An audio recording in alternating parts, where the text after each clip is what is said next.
Right, so Fantastic Four issues 4 and 5.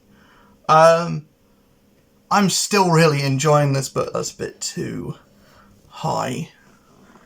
I'm still really enjoying this book. There's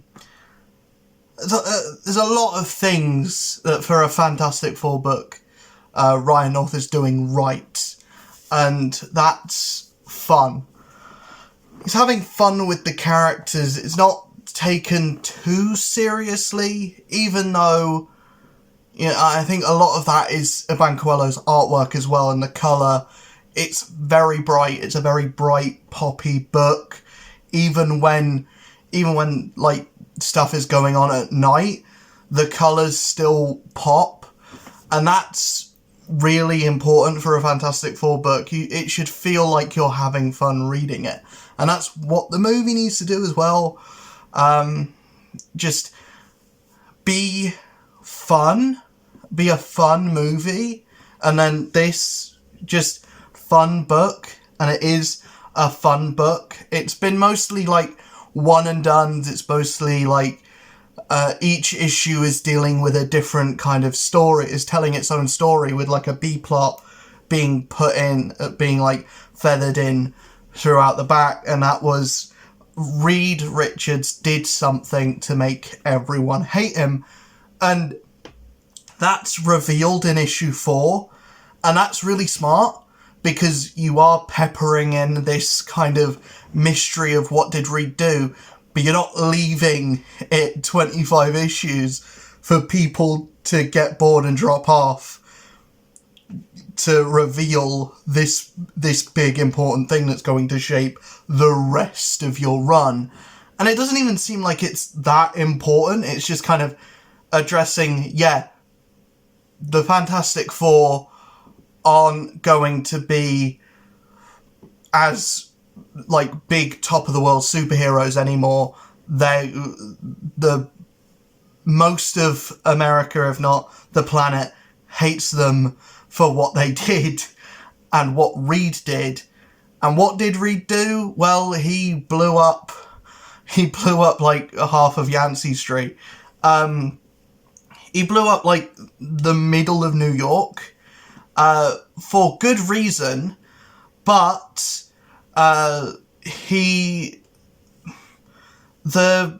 basically New York was being invaded by the Negative Zone and Annihilus and all that. There was too much for the Fantastic Four to fight off, so instead of calling the Avengers, or instead of calling like any other super team to come in and help, Reed decides to let off a bomb, or a bomb in the middle of New York City that would transport an entire like city block to to 1 year ahead in the future, and basically it would just be a case of like that, of waiting a year for all of those people in that city block to pop back up. And in that you've got people's family members, people's like jobs, livelihoods just being put on hold for a year. Kind of reminiscent of something we just went through a couple years ago, not naming any names. But the big reason why Ben and Alicia was so pissed off is in the last run, during an event called Empire, Ben and Alicia adopted a Kree and Skrull child that were being used for basically an illegal like fighting ring in the Kree Empire, and those two are inside the Baxter building along with Franklin and Valeria, and they basically go missing for a year, and it's a year that Ben and Alicia can't see their kids. So that is a good reason for Ben to be like, no, Reed, I'm not doing it anymore. I'm going, and the Fantastic Four are basically splitting up, essentially. And, you know, it's a valid reason. It makes sense, but also the reasoning for the team coming back together makes sense as well, because Franklin and Valeria were taken as well, or did go missing as well. They were in the Baxter building as well. So, you know, Reed lost his kids, and he can't see his kids for a year. Reed and Sue can't see their kids for a year either. So, they're both in the same boat. It's just Reed didn't show any emotion at that point because it's Reed Richards. He doesn't compute it, or he doesn't, there is precedent to say that Reed Richards has autism, and I think this book definitely shows that more than anything else, with how off the rails and how completely one track minded Reed is in a lot of these issues.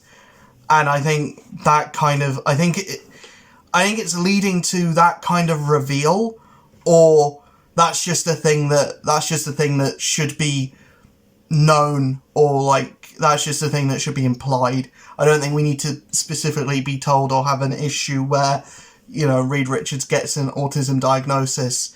I think that's just a thing that kind of we can read into, in the same way that, probably a lot of superheroes do, because, you know, you need to have something there for you to have the idea to dress up as a spider, bat, cat, fucking whatever, to you know, fight crime. There's got to be something there for your brain to go to that point. I think some characters it's easier to decipher than others, but it definitely with Reed, there's something there, and it's something that's implied, and heavily implied in this book, just by the way that Reed actually talks. I think that the story itself that the book is telling, the issues, nothing's been absolutely groundbreaking, and nothing's been super interesting story-wise, but I think the presentation of everything and the way that Iban Coelho does draw, especially Reed, and I'll have panels coming up every so often, but I think the way that Reed is drawn and the way that his powers are presented is something that I've never really seen before. I've seen him stretch his arms to punch something, but there's a scene, or there's a panel where Reed stretches his eyeball to look into this pod that Ben is in, and that's something that's really interesting. And there's I don't know if it's actually Reed splitting himself off, or if it's the way the art is trying to portray how fast Reed is working. But there is a panel or a page which is just Reed with 18 million arms and 5 billion heads, just working overtime, and that's a really interesting way to portray Reed's powers and Reed's power set, and just be it's more than just stretching. In a way, it's he has the ability to morph his whole body, and kind of even in issue 2, where he morphs his face to look completely different. That's an interesting way to to portray that power set. And I hope we get some of that in the film as well. It's not just Reed stretching a lot. I hope we do have, like, more of, like, him shaping his body and stuff. But yeah, we don't get as much of that with the rest of the team. But it's only issue 5. We've got, you know, several more. We've got, like, a whole run left. This is still the early point of the run. I don't know if this is going to be like a maxi series, or if this is going to be, like, properly ongoing, if Ryan North has, like, a long-term goal for what he wants to do with the Fantastic Four. Because right now it's just been one and done issues, and issue 5 does kind of lead into either an arc or a 2-part story or a 3-part story, and that's interesting. And I'm not necessarily what the story is going to be, but I'm interested to see how Ebankwello is gonna work with the power sets of the Fantastic Four, and I'm interested to see what he does art-wise, because the art has been the standout thing of this book. It's not been necessarily the story's super interesting and I'm reading it for that. It's more, I really like the way these characters are being portrayed, and I like the new stuff that is being done with them, especially Reed. And I want to see more of that, more than I want to see where the story's going, because the interesting reveal has been revealed. It's just now living in that world and breathing in that world a bit. The next issue could completely knock my socks off. The next issue could be terrible. But at this point, I'm like, it's just a book that I'm enjoying week to week. And and I haven't been able to say that about a Fantastic Four book for a while, because the Dan Slott one was just okay. It was just there. It was one of those things where it was just, it's not the best book coming out every week, but it's also not the worst book coming out every week. It's just a book that I read because it's Fantastic Four, and I read Fantastic Four whenever I get the chance to. So, yeah. And this one is, like, again, not the best, but not the worst, and it's certainly better than the last run, and it's doing things that are really interesting for me, and I want it to get into a proper story, and I want there to be, like, an arc, because one and dones, as much as people are crying out for one-shots, I love the longer running stories. I love, you don't need to tell a story in 6 issues. You can let it run its course for a bit longer than that. And I love, it was Punisher from a little while ago, where the whole run was pretty much a story arc. And it not even, like, the whole run, it was, like, 2 runs. It was, like, the legacy run, which was, like, the Punisher War Machine stuff, and then from that to the end of, like, the next run, even, it was like one big story of Punisher versus Baron Zemo, and I love those kind of, like, the big epic sagas, kind of. Those are what I read comics for. Like, I love an event. I love like, big ongoing epics are what I like. But also, I'm a fan of letting us live in a world and breathe in a world for a while.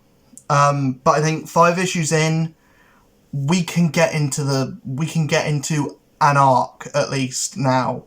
I think we've kind of set up where each character is, we've set up what each character is doing, and where they are in life, and, like, why Johnny's got a mustache now, and, you know, why the world hates Reed, and we've set up all these things. I think we can do a story now. We can, like, write a story and tell a story. That's the only thing that I can say, because I don't like the one shots. You know, one shots are good when it is a one shot, but this is an ongoing. We need an ongoing plot thread, and right now we don't have one. And I think issue 5 was the weakest issue, and that's weird because it's the one where the team is together, and it is introducing a plot thread that could become and spin out into an arc, and that's interesting. But also, I think the way that I think the story that they're actually telling doesn't have me gripped as much as the artwork has. Anyways, if you're reading Fantastic Four, let me know what you're thinking of it in the comments below. I think it's pretty good at the moment. Again, we're still very early into it. We're only on issue 5. It's still very early into the run. But then again, most books are like on their like penultimate issue of their first arc on issue 5. So I guess maybe I'm being too soft on it. I don't know. But I'm enjoying Iban Coelho's artwork probably more than I'm enjoying Ryan North's writing, probably. But from the images that I have popping up on the side, I hope you can see what I mean by, you know, the presentation of the book almost being better than the book itself, or being better than the writing and the story that's being told, because the story that's being told isn't necessarily that interesting. I feel like issue 4 was, issue 5 not so much, but then we can wait and see. Anyways, let me know what you're thinking of the book in the comments below. I will see you guys in the next video. Like, subscribe, hit that notification bell. See you guys in the next video. Peace.